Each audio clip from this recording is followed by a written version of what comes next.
মোবারক।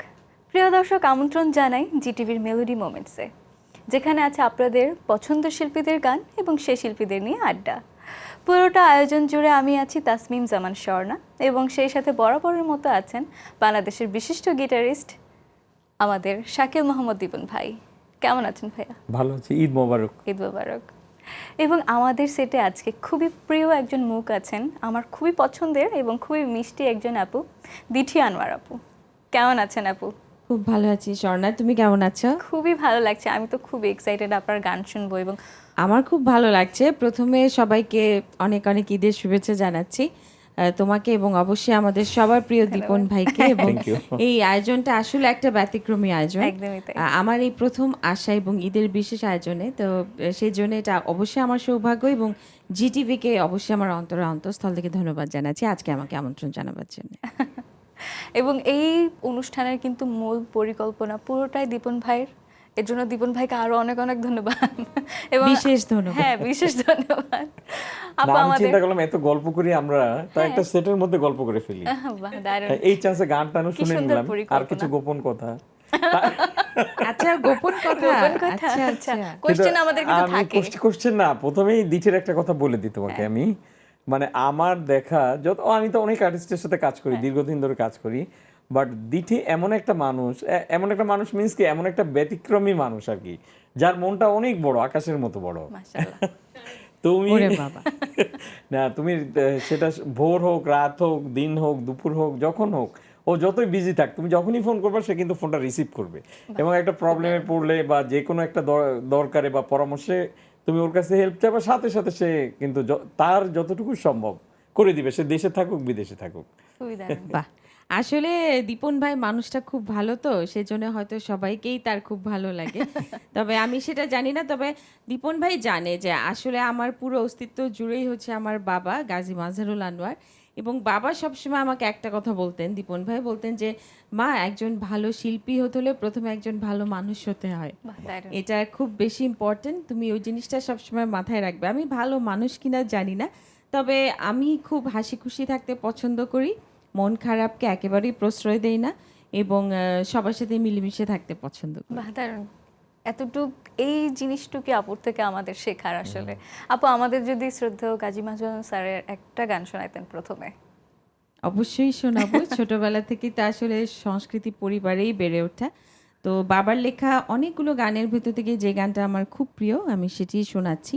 এই গানটি বন্দিনী ছায়াছবির গান, মূল শিল্পী শ্রদ্ধেয় সাবিনা ইয়াসমিন।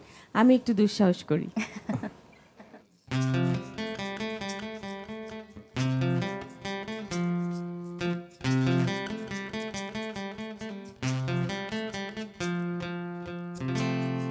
ইশারায় শীষ দিয়ে আমাকে ডেকো না, কামনার চোখ নিয়ে আমাকে দেখো না, লাজে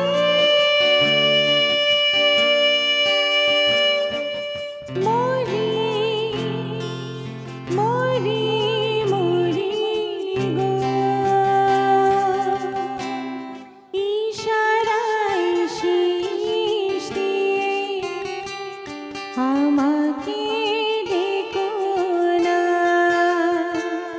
কামনার চোখ নিয়ে আমাকে দেখো না।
বাহ, কি দারুণ! আমার আসলে জোরে জোরে হাত তালি দিতে ইচ্ছা করছে। মাশাআল্লাহ, কি সুন্দর, কি মিষ্টি গাইলেন আপু। খুব মিষ্টি একটি গান, এবং এই গানটা দৃশ্যায়নও ছিল আমাদের ববিতা ম্যাডাম।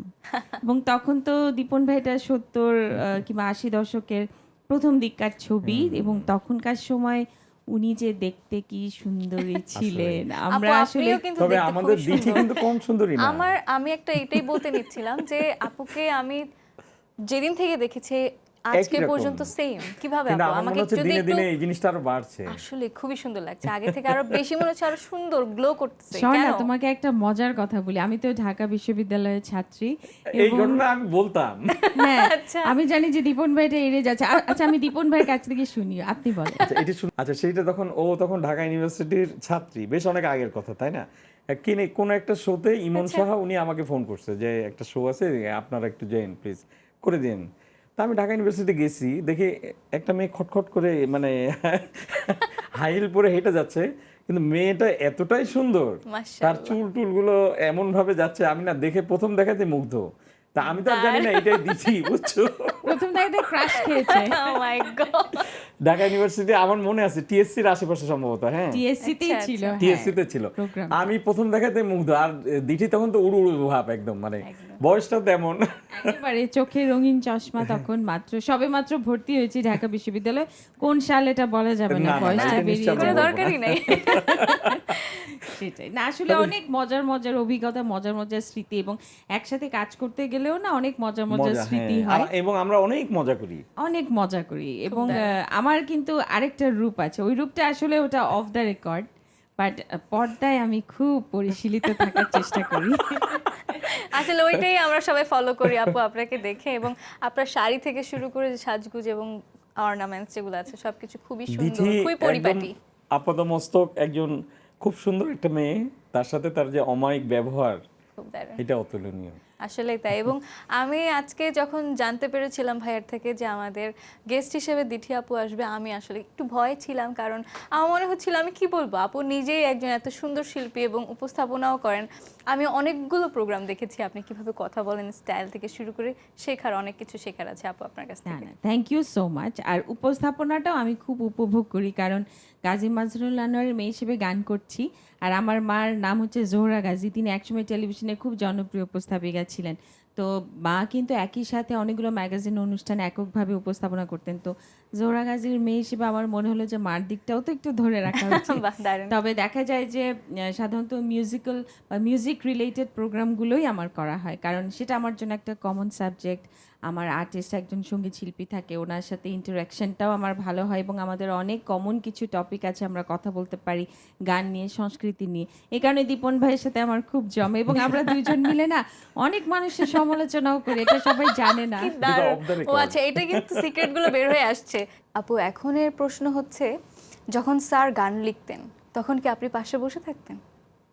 না, পাশে বসে থাকতাম ইন সেন্স, আমি বলি বাবাকে কখনো না আমি ঘটা করে একদম টেবিল চেয়ারে বসে গান লিখতে দেখিনি।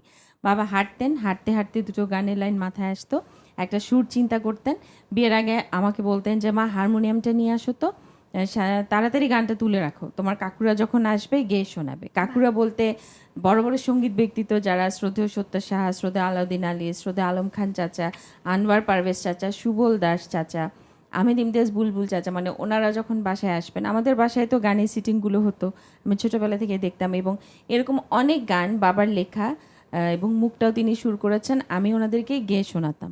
এবং পরবর্তীতে আমি অনেক গান দেখেছি যে এই গানগুলি কালজয়ী গানে রূপ নিত। তো এই কারণে আমার নিজেকে অনেক কালজয়ী গানের সাক্ষী মনে হয়, যে আমি তো এই গানটা আমি দুটো লাইন প্রথমে শুনিয়েছি হারমোনিয়াম দিয়ে সত্য কাকুকে, কিংবা আলাউদ্দিন চাচাকে, কিংবা পারভেজ চাচাকে, এরকম একটা বিষয়। আর উপস্থাপনার কথা তুমি যেটা বলছিলে, আমি চেষ্টা করি আমার প্রোগ্রামগুলো একটু ইনফরমেটিভ করতে, কারণ বাবার মেয়ে হওয়ার বদলতে অনেক গানের ইতিহাস জানার সৌভাগ্য হয়েছে আমার, এবং সেগুলো আমার মনে আছে। আমি চেষ্টা করি গানের পাশাপাশি সেই প্রেক্ষাপটগুলো শেয়ার করতে দর্শক শ্রোতাদের সাথে। খুবই দারুণ, এবং আমরা তো অবশ্যই অনুপ্রাণিত হই আপনার থেকে এই ধরনের কথা শোনার জন্য। আপু, স্যার যখন এত গান লিখতেন, অবশ্যই তার প্রত্যেকটা গানই প্রিয় ছিল, তার মধ্যে কি বিশেষ কোনো গান আছে যেটা নাকি স্যারের একটু বেশিই প্রিয় ছিল? হ্যাঁ, বাবার লেখা গানের ভেতর বাবার দেশের গান তো তার হাত দিয়ে অসংখ্য দেশের গান বেরিয়েছে। তো সেখান থেকে একটা দেশের গান আমরা শোনাতে পারি যে গানটা বাবার খুব পছন্দের ছিল। বাহ, এটা কি দারুণ, সেই আমরা গানটা শুনতে যেটা চাই। যেই গানের কলি দিয়েই পুরো বাংলাদেশকে প্রেজেন্ট করা যায় এরকম? একদম সেই গানটাই, এবং এই গানটা গেয়েছেন আমাদের শ্রদ্ধেয় শাহনাজ রহমতুল্লাহ। আমার আজকে কেন আমি জানি চেষ্টা মনে করি। হচ্ছে এই গানটার মধ্যে আপুর একটা নাম আছে ছোট করে। হ্যাঁ, তোমার তাই মনে তো? হওয়াটা একদম সঠিক। খুব দারুণ, আমি শুনতে চাই এখনই।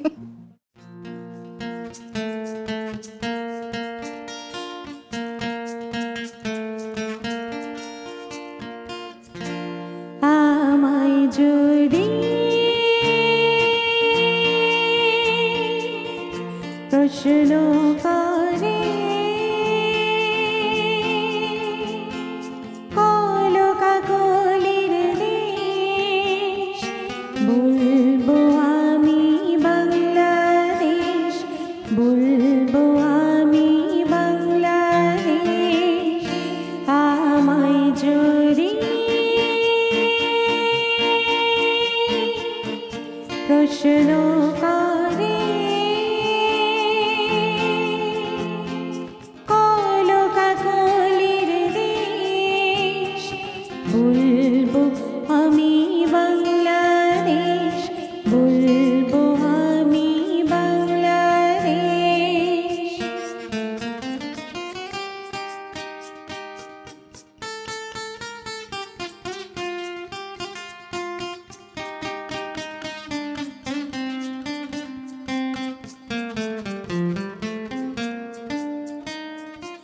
এক সূর্যে হাজার আলোর কণা ছড়িয়ে মাটি করলো রূপ সোনা। ও এক সূর্যে হাজার আলোর কণা ছড়িয়ে মাটি করলো রূপ সোনা। আমায় যদি প্রশ্ন করে কাব্যগীতির কোন দেশ, বলবো আমি বাংলাদেশ, বলবো আমি বাংলাদেশ।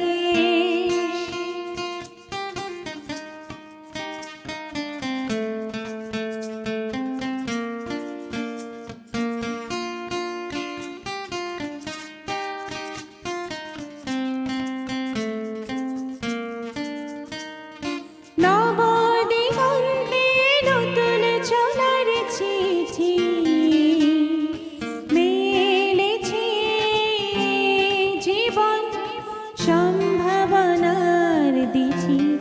ও নবদিগন্তে নতুন চলার চিঠি মেলেছে, জীবন সম্ভাবনার দিঠি। আমায় যদি প্রশ্ন করে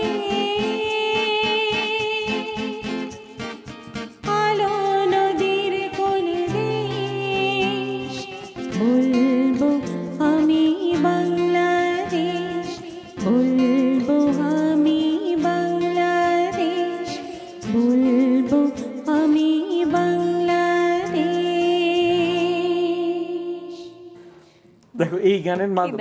মাধ্যমে কিন্তু আমাদের বাংলাদেশের প্রাকৃতিক যে রূপটা, হ্যাঁ, তাই না, পুরা রূপটাই একটা গানের মাধ্যমে উনি বর্ণনা করে দিয়েছেন। একদমই তাই। একদম, এবং আমার বলতে খুব গর্ববোধ হয় যে একবার বিবিসির একটা জরিপ হয়েছিল 1000 বছরের বাংলা গানের, এবং সেখানে এপার বাংলা ওপার বাংলা মিলে লক্ষ লক্ষ গানের ভেতর থেকে 20টি গানকে শ্রেষ্ঠত্ব দেওয়া হয়, এবং সেখানে আমার বাবার লেখা 3টি গান সেই 20টি গানের মধ্যে ছিল, এবং প্রথম সারিতেই একটি গান তো আমি বলবো যে তৎকালীন সময়ে আমাদের স্বাধীনতা যুদ্ধের সময় দারুণভাবে আন্দোলিত করেছিল মানুষকে।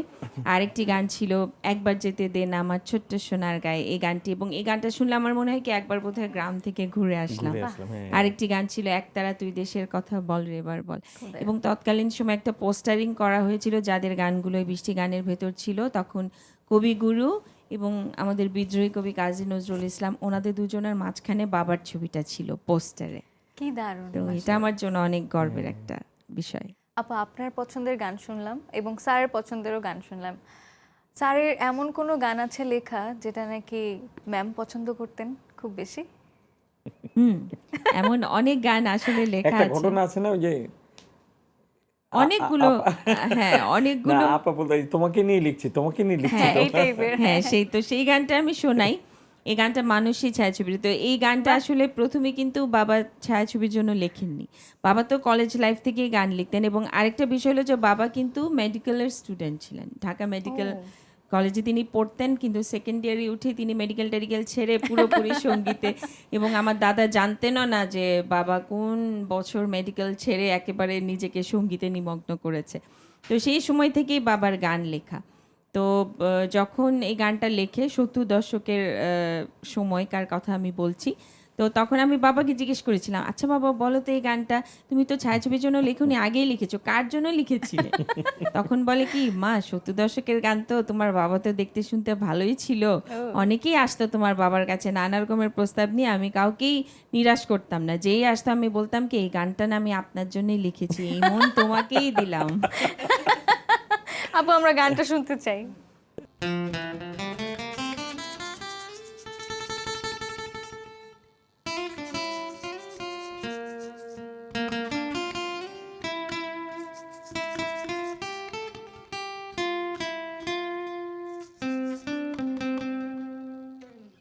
এই মন তোমাকে দিলাম, এই প্রেম তোমাকে দিলাম। তুমি চোখের আড়াল হও, কাছে কি বা দূরে রও, মনে রেখো আমিও ছিলাম। এই মন তোমাকে দিলাম, এই প্রেম তোমাকে দিলাম। তুমি চোখের আড়াল হও, কাছে কি বা দূরে রও, মনে রেখো আমিও ছিলাম। এই মন তোমাকে দিলাম, এই প্রেম তোমাকে দিলাম।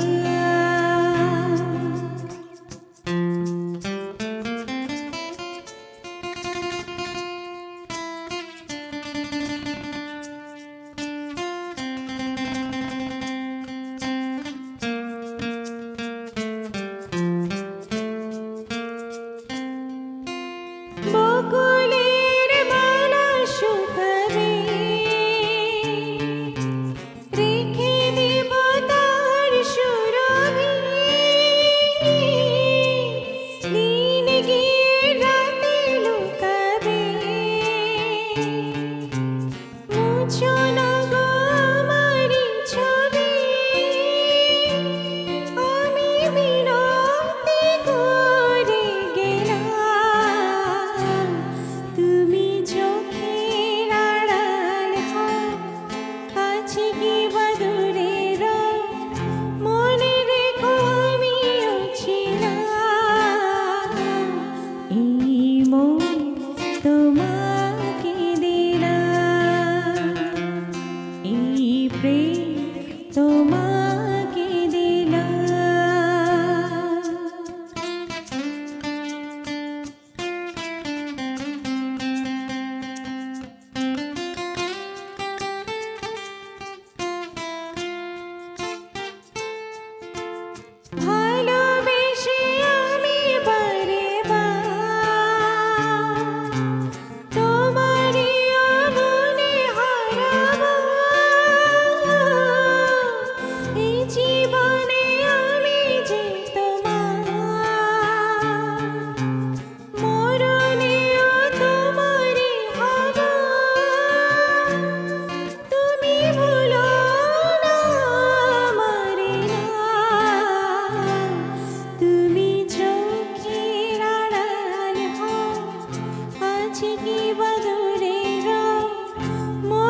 বাহ কি সুন্দর।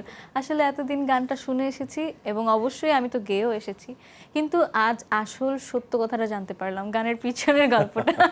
খুবই ভালো লাগলো। এখন মনে হয় আমার গানটা গাইতে আরো বেশি ভালো লাগবে। অবশ্যই। এবং আমি তো চাই যে তোমরা যারা তরুণ প্রজন্ম আছো, তোমরা গানগুলো তো অবশ্যই গাইছো, কিন্তু গানের পেছনের ইতিহাসগুলো আসলে জানাটা খুব জরুরি। সে কারণে আমি সব সময় চিৎকার করি যে আমাদের একটা প্রপার আর্কাইভ নেই, যেখানে এই কাজগুলোকে সংরক্ষণ করা হয়েছে এবং এই কাজগুলোর ইতিহাস প্রেক্ষাপটগুলো, শুধু বাবা কেন, আরও অজস্র কিংবদন্তি রয়েছেন আমাদের এই মিউজিক ইন্ডাস্ট্রিতে বলো, ফিল্ম ইন্ডাস্ট্রিতে। আমি তো মনে করি একটা লিস্ট করে প্রত্যেকের জন্য একটা আলাদা কর্নার থাকা উচিত। নিশ্চয়ই। দারুণ। হ্যাঁ, এবং সেখানে গেলে, এবং সব সেক্টরের, এবং সেখানে গেলে তুমি আমাদের সঙ্গীতের ইতিহাস বা শেকড়টাকে জানতে পারবে। এটা তো কি খুব দারুণ। জরুরি। কি দারুণ চিন্তা ভাবনা আপু, আপনার এই কথাটা আসলে মানুষ দেখুক এবং শুনুক এবং জানুক যে আমাদের আসলে এরকম শুধু পাতা গুনে আমরা গান গাইতে চাই না, আমরা দেখতেও চাই যে না, এই গানগুলো আমরা- এভাবে আসছিল। দিঠির স্বপ্ন আস্তে আস্তে বাস্তবায়িত হবে, কারণ দিঠি অলরেডি একটা প্রিভিউ কমিটির মেম্বার এবং আস্তে আস্তে আরো বড় জায়গায় চলে যাবে আমরা আশা বাহ, করি। দারুণ। তখন কি হবে, এই কালচারগুলো, এই স্মৃতিগুলো সবকিছু ধরে রাখতে পারবে, ওর সেটাই। চেষ্টাতেই হয়ে যাবে। সেটাই। এবং আমি, দীপন ভাই যেহেতু বলেই ফেললো, আমি একটু বলি। কারণ হচ্ছে কি, যে কোনো কাজ তুমি তো অবশ্যই ব্যক্তিগত উদ্যোগে করতেই পারো, কিন্তু তুমি যদি এটা আমি বলবো যে যে কোনো কাজ বড় পরিসরে করতে হলে না, রাজনীতিটা অনেক বড় একটা প্ল্যাটফর্ম। আমি কেন বলছি, কারণ সেখানে তোমার কাছে ক্ষমতা থাকবে, এবং ক্ষমতায় থাকলে তুমি কিন্তু যে কোনো কাজ খুব সহজে বড় পরিসরেই করতে পারো। তো আমার কথা হলো যে আমি রাজনীতির সাথে সম্পৃক্ত হই কি হব না সেটা বিষয় না, তবে আমার সবসময় ইচ্ছা যে আমি আমাদের বাংলাদেশের সংস্কৃতি নিয়ে কিছু কাজ করতে চাই। বাহ, দারুণ। তো সেই বিষয়টা মাথায় রেখেই আসলে আমার এই চিন্তা ভাবনাটাও মাথায় আছে যে ভবিষ্যতে যদি কোনো দিন আমার সুযোগ হয় ক্ষমতায় যাওয়া কিংবা রাজনীতির সাথে সম্পৃক্ত হওয়া, আমি শুরুতে গিয়েই আমার সংস্কৃতিটাকে আমি আরো সমৃদ্ধ দারুণ। করতে চাই। আমরা আরেকটু সুন্দর করে জানতে চাই আপনার কি পরিকল্পনা আমাদের এই গানগুলো বেঁচে রাখার জন্য। আচ্ছা, এই গানগুলোকে বাঁচিয়ে রাখবার জন্য আমি আসলে বাবার মেয়ে হিসেবেই বলতে চাই যে আমি আমার বাবাকে মরতে দিতে চাই না। কারণ যে কাজগুলো তারা রেখে গিয়েছেন, তারা হয়তো দৃশ্যত আমাদের মাঝে নেই, কিন্তু যে কাজগুলো রেখে গিয়েছেন এই কাজগুলোর মাধ্যমে তারা কিন্তু সবসময়, আমি বলবো যে অমর হয়ে থাকবেন আমাদের মাঝে। আমরা সবসময় তাদেরকে শ্রদ্ধা ভরে স্মরণ করতে বাধ্য, কারণ এই গানগুলো, এই কাজগুলো আমাদের বাংলা সঙ্গীতকে, বাংলা চলচ্চিত্রকে সমৃদ্ধ করেছে। এবং আমি সবসময় মনে করি যে সঙ্গীতের যারা শেকড় আছেন বা স্রষ্টা আছেন কিংবা চলচ্চিত্রের, তাদের একটা আর্কাইভ হওয়া উচিত, প্রপার আর্কাইভ। দারুণ। এবং যে আর্কাইভে প্রত্যেকটা কিংবদন্তির আলাদা আলাদা কর্নার থাকবে, এবং সেখানে তাদের সমস্ত কাজের সেই সৃষ্টিগুলোর ইতিহাস সব কিছু থাকবে। এবং তোমাদের মতো যারা তরুণ প্রজন্ম, আজকে তোমরা সঙ্গীত জগতে আছো এবং সঙ্গীতকে সামনের দিকে এগিয়ে নিয়ে যাচ্ছ, তোমাদের জন্য আমি মনে করি যে এটা একেবারে পাথেয় হয়ে থাকবে। তোমরা যদি যেই কাজটা করছো সেই কাজটা শেকড় সম্পর্কে জানো, সেই কাজটার প্রতি তোমাদের ভালোবাসার দরদ আরও বাড়বে, এবং এভাবেই তোমাদের মাধ্যমে আমাদের সঙ্গীতের ধারা সামনের দিকে এগিয়ে যাবে। এবং আমার সেরকম একটা পরিকল্পনা আছে। আসলে আমরা ব্যক্তিগতভাবে উদ্যোগ নিয়েছি, বাবার 20,000-এর উপরে গান লিখেছেন, সেই গানের উপর একটা বই বের করেছি আমরা, অল্প কথার গল্প গান নামে, যেখানে বাবা লেখা গানগুলো পুরো লিরিক সহ থাকে এবং গানের ইতিহাসটাও থাকে। তো আমরা ধারাবাহিকভাবে বের করছি এই গানটা, এ পর্যন্ত প্রায় 6টি খণ্ড বেরিয়ে গেছে এই বইটি। তো আমার ইচ্ছা আছে যে কোনো কাজ আসলে বড় পরিসরে করতে হলে আমি মনে করি যে পলিটিক্স অনেক বড় একটা প্ল্যাটফর্ম। আমার ইচ্ছা আছে কিন্তু সম্পৃক্ত হওয়ার, কারণ আমার সম্পৃক্ত হওয়ার পেছনে অন্যতম প্রধান কারণ যে আমাদের সংস্কৃতিটাকে আরও বেশি সমৃদ্ধ করা, মানে সংস্কৃতির ইতিহাসকে আরও বেশি মানুষের সামনে তুলে ধরা, এই বিষয়গুলো। কারণ বর্তমানে আমার কাছে মনে হচ্ছে একটা অপসংস্কৃতি চলছে, মানে ভাইরাল আর্টিস্টদের উৎপাতে দেখা যাচ্ছে আমাদের মূল শিল্পীরা তাদের সত্তা হারাচ্ছে, কারণ এখন তো ভিউজ বাণিজ্য হচ্ছে। যে কোনো মানুষই ইউটিউবে কন্টেন্ট দিয়ে আর্টিস্ট হয়ে যাচ্ছে। এবং আমার সবচেয়ে বেশি দুঃখ লাগে যখন দেখি যে ন্যাশনাল চ্যানেলগুলো তাদেরকে আমন্ত্রণ জানায় অ্যাজ আ গেস্ট। তখন তোমার মতো এরকম যারা উপস্থাপনার চেয়ারে বসে, আমি অনেক সময় তাদেরকে প্রশ্ন করি, এই যে তুমি এই গেস্টটাকে আনলা, তুমি কি বলে তাকে সম্বোধন করেছো? সে কি কোনো অভিনেত্রী, নাকি কোনো গায়িকা, নাকি কোনো নৃত্যশিল্পী? কি মানে সে কি, তার ডেজিগনেশন কি? সে একটা ভাইরাল আর্টিস্ট? তা আমার কথা হলো যে এটা তো আসলে আমাদের সংস্কৃতি না, 1000 বছরের ঐতিহ্য আমাদের এই সংস্কৃতি। তো তো এই সংস্কৃতিটাকে ধরে রাখতে হলে অপসংস্কৃতি দূর করতে হলে তোমাকে আরও বেশি কঠোর হতে হবে। যেমন আমার কাছে মনে হয় যে ইউটিউবে একটা সেন্সর বোর্ড বসানো উচিত, যে কোন কন্টেন্টগুলো আমরা দেখব, কোন কন্টেন্টগুলো সমাজকে কলুষিত করছে সেগুলোকে আমরা স্টপ করব। যেমন আমি বর্তমানে একটা প্রিভিউ কমিটিতে আছি, সেখানে আমরা বিদেশি সিরিয়ালগুলো দেখি, সেখানে আমরা অ্যাপ্রুভাল দিলে তখন সেইগুলো চ্যানেলে প্রচার হয়। এরকম ইউটিউবে এরকম একটা প্রিভিউ কমিটি থাকা উচিত, যে না এই কন্টেন্টগুলো সবাই দেখবে, সবাই দেখবে না। এরকম আরও কিছু বিষয়, যেমন রয়্যালটির বিষয়গুলো নিশ্চিত করা উচিত। আজকে লতা মঙ্গেশকর নেই, আজকে কিশোর কুমার নেই, কিন্তু বাড়িতে বসে প্রতি মাসে লক্ষ লক্ষ টাকা উপার্জন হচ্ছে, আয় আসছে, তাদের রয়্যালটি নিশ্চিত করা আছে। আমাদের দেশে কমিটি আছে, কার্যকারিতা নেই। তো আমি সেই বিষয়গুলোর উপর কাজ করতে চাই। তো সেই কারণেই আসলে আমি বারবার বলি যে আমি ক্ষমতায় গেলে আমি কাজটা করব। খুব দারুণ চিন্তা নিশ্চয়ই ভাবনা আমরা আশা আসলে। করি দিঠি আরো ক্ষমতাবান হবে ভবিষ্যতে এবং আমাদের সংস্কৃতির জন্য এবং কাজ সেই করে যাবে। ক্ষমতার সবথেকে বড় অস্ত্র হবে হচ্ছে গান। আপুর নিশ্চয়ই, নিশ্চয়ই। যে গানগুলো ছিল এবং স্যার আমাদের জন্য উপহার দিয়ে গেছেন সেই গানগুলো, আপু আমরা আবারও গান শুনতে চাই আপনার থেকে। আচ্ছা, এখন তো আসলে চিঠির যুগ নেই, হোয়াটসঅ্যাপের যুগ। তো আমি চিঠির উপর একটা খুব সুন্দর একটা গান, অনুরোধ ছায়াছবির। বাবা বলতেন যে মা, চিঠি পৌঁছতে অনেক দেরি হতো, প্রেমগুলো অনেক দীর্ঘ সময় টিকতো। আর তোমাদের হোয়াটসঅ্যাপের যুগে 1 মিনিটে মেসেজ যায়, প্রেমও 1 মিনিটে ভেঙে যায়। তো যাই হোক, চরম বাস্তব কথা। চরম বাস্তব কথা। তো সেই গানটা একটু শোনাই, চলেন দীপন ভাই। অনুরোধ ছায়াছবির গান।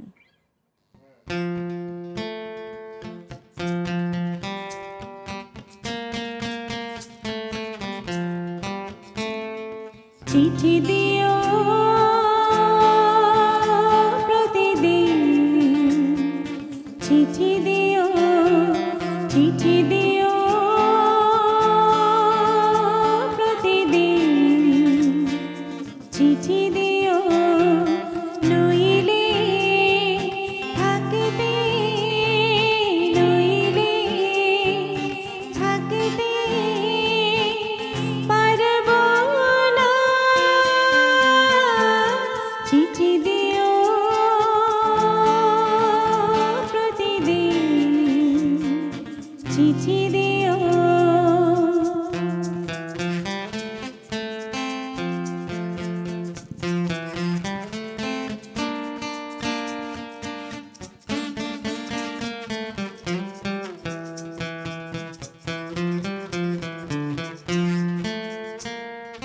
চিঠিগুলো অনেক বড় হবে, পড়তে পড়তে সকাল দুপুর আর রাত্রি চলে যাবে। কোথায় থাকো, কেমন থাকো, একে একে সবই লিখো, এই তো হবে মোর সান্ত্বনা। নইলে থাকিতে, নইলে থাকিতে পারব না। চিঠি দিও প্রতিদিন, চিঠি দিও।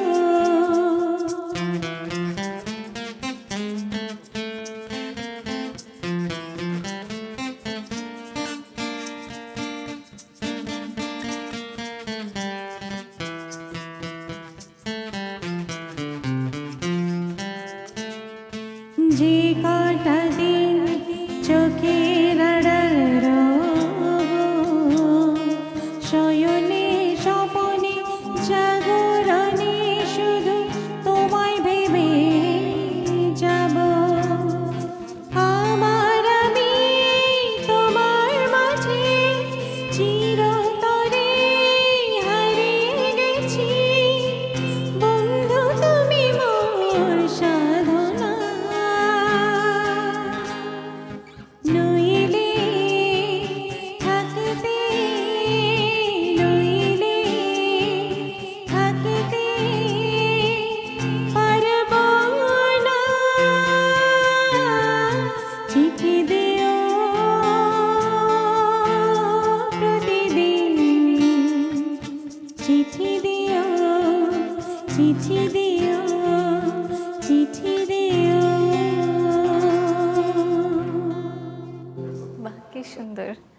চিঠি দিয়ে প্রতিদিন।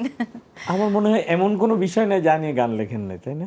সত্যি তাই। এবং সঙ্গীতের প্রতিটি ক্ষেত্রেই বাবার একটা অবাধ বিচরণ ছিল, যেমনটি এ ধরনের প্রেমের মেলোডি গান লিখেছেন, দেশের গান লিখেছেন, আধ্যাত্মিক গান লিখেছেন, ফিল্মে ফোক মডার্ন গান হতো একটু চটুল ঘরানার, সে ধরনের গান লিখেছেন, সব ধরনের গানই লিখেছেন। আপু চিন্তা করছো অনেক কত ধরনের গান তো গান। লেখা হয়েছে, আমার মনে হয় যে আপু আপনার জন্য গান লিখে গিয়েছেন স্যার। আমার জন্য অসংখ্য গান লিখেছেন, কিন্তু আমি ফাঁকিবাজ, জানো। আমি সেই গানগুলো প্রপারলি দর্শক শ্রোতাদের সামনে আনিনি, আনতেও পারিনি, এবং প্রচুর গান গেয়েছি আমি, অনেকে জানেও না, কারণ খুব একটা প্রসার বলে না একটা কথা, খুব একটা প্রচার হয়নি বলে হয়তো ওভাবে বাড়িতে পৌঁছনি, জনপ্রিয় হয়নি। কিন্তু আমার না কেন জানি বাবার লেখা পুরনো গানগুলো গাইতে আমার বেশি ভালো লাগে, কারণ ছোটবেলা থেকে আমি দেখতাম, শুনতাম, তো যখন সিটিংগুলো হতো প্রথমে গাওয়ার সুযোগ হয়নি, ছোট ছিলাম বা কণ্ঠ পরিপক্ক ছিল না, তো এখন গেয়ে গেয়ে তৃষ্ণা মেটাই। অনেক বড় বড় শিল্পীরা গেয়েছেন গানগুলো, এবং বাবা সবসময় বলতেন যে মা তুমি আমার পুরনো গানগুলো করছো, আমার লেগেসি ধরে রাখছো, আমি খুব খুশি, কিন্তু নিজের মৌলিক গানও থাকতে হবে, নিজস্ব একটা আইডেন্টিটি থাকা উচিত। তখন আমি কি বলি জানো, আচ্ছা বাবা, এই যে মনে করো রেজওয়ানা চৌধুরী বন্যা, তাই না, উনি তো সবসময় রবীন্দ্রসঙ্গীতই গাচ্ছে, রবীন্দ্রনাথের গান গাচ্ছে, ওনার নিজস্ব গান কোথায়, রবীন্দ্রনাথের গান। কিংবা ফেরদৌস আরা ম্যাডাম, উনি তো নজরুল গীতি গাচ্ছেন, ওনার নিজস্ব গান কোথায়, উনি তো নজরুল গীতি গাচ্ছেন। তা আমি গাজী মজরুল আনোয়ারের গান গাচ্ছি, এটাই আমার গান।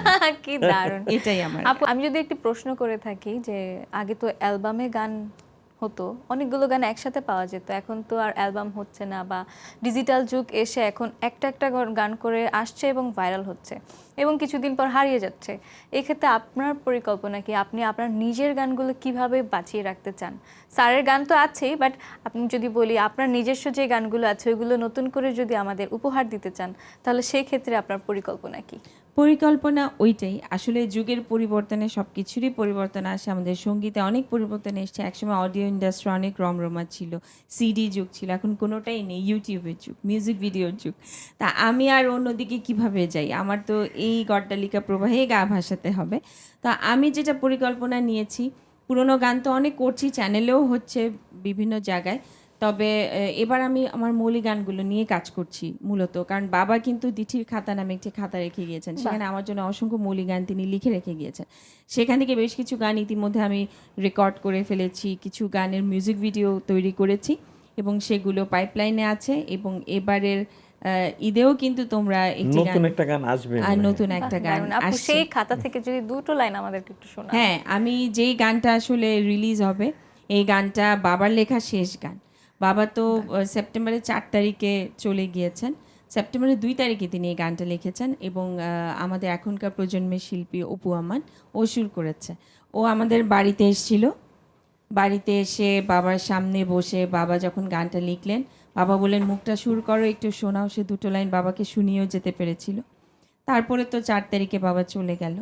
তা আমি পরবর্তীতে এই গানটা কমপ্লিট করে ভয়েস রেকর্ড করি, তারপরে মিউজিক ভিডিও করেছি, এখন রিলিজের অপেক্ষায় আছে, খুব শীঘ্রই তোমরা পেয়ে যাবে। এবং আমার মনে হয় অপু আমান ভাইয়ের ওই গানটা বৃষ্টির দিন কিছুদিন আগে এসে আমাদের শুনিয়েছিলেন, আমার মনে পড়ছে। এটা তো আজ অপুর ভয়েসে বৃষ্টির দিন। শুনছি, বাট আজকে আমরা হ্যাঁ। ডিটেইল গান শুনবো নাকি? চলো আপু, আমরা তো গানটা শুনবই, তবে আমরা একদমই শেষ পর্যায়ে চলে এসেছি। আমার যদিও শেষ করতে ইচ্ছা করছে না, আমার আরও অনেক গল্প এবং আরও অনেক গান শুনতে ইচ্ছা করছে, কিন্তু আজকের জন্য তো প্রোগ্রাম থেকে বিদায় নিতেই হবে। বিদায় নিই, আমরা আপনার গান অবশ্যই। শুনতে শুনতে বাড়ি চলে যাব। প্রিয় দর্শক, আজ এই পর্যন্তই। পরবর্তী পর্বে আপনাদের আরও পছন্দের শিল্পী, পছন্দের মুখ নিয়ে আসব। সে পর্যন্ত আপনারা সবাই জিটিভি মেলোডি মোমেন্টসের সাথেই থাকুন। ধন্যবাদ।